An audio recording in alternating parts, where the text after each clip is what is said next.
Talk to me a little bit about, we talked about stakeholders. We know that administrators and school leaders have a lot of stakeholders. We've touched on families, we've touched on teachers and students. Talk to me a little bit about what other stakeholders you see that are important.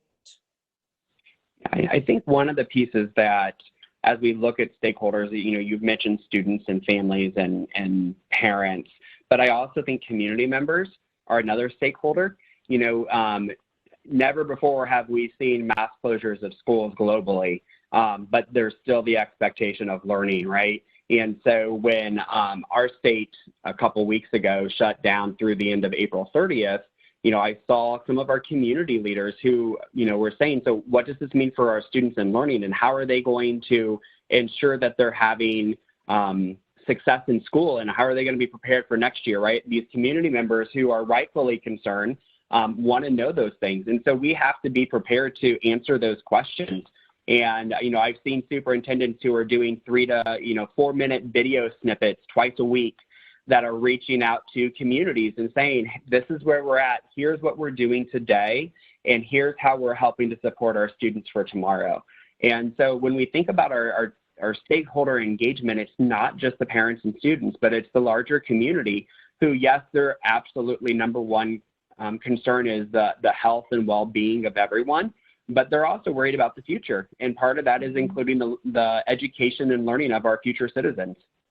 And I think we look at how we do that engagement as well. I mean, it's changed so much already, but even during this time, I think we're seeing it rapidly advance. And Adam talked about the videos going out and how they go out and what social media platforms you're using and how you're using your website and your auto dialer and all those different pieces.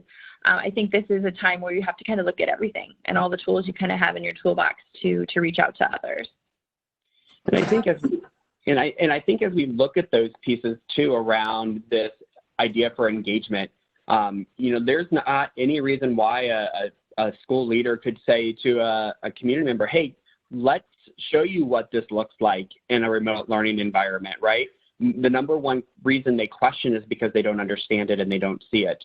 And so invite that person onto a WebEx if you're able to do that, or onto one of your learning management systems, or just even invite them to a call and let them see what's happening in terms of the learning that's still occurring, and having those important conversations. And I think I've seen a lot of teachers be able to still show student work, right? They're using social media to demonstrate the student products that are still being created and the learning that is still happening. And so this really becomes an opportunity for us to rethink school across the board. Mm-hmm. In talking with a superintendent last week, he's like, I've seen more creativity and out-of-the-box thinking in the last 7 days than I saw all year long. And it came out of a necessity, right? And so as we look at stakeholder engagement, I think, one, we need to continue to educate, but then we also need to celebrate the great things that are happening, because there are educators who are doing phenomenal things. My son's 4th grade teacher, even something simple as a Google form that she uses as a morning introduction, and he has to go in and talk about, how are you feeling today? What was the success that you had last night? What are you looking forward to today? What's something I can do to help you? Even something like that. That's about meeting the needs of our students from a social emotional learning standpoint, and having all our students give that kind of feedback is about the importance of reflection.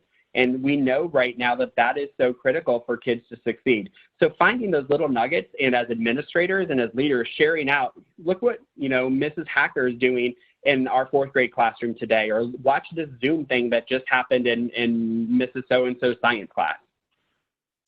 And, when we talk in the international space about our school leaders and we talk about stakeholders, there's a lot of stakeholders. Yes, community play a very important part in the stakeholder community, as parents do, right? That's really important in the international space, because what does it mean when parents see the value in what it is you're delivering? It means higher enrollment. It means greater opportunities for our students. It triggers a set of events that makes the educational experience even better for your students, as well as one of the main stakeholders is school owners.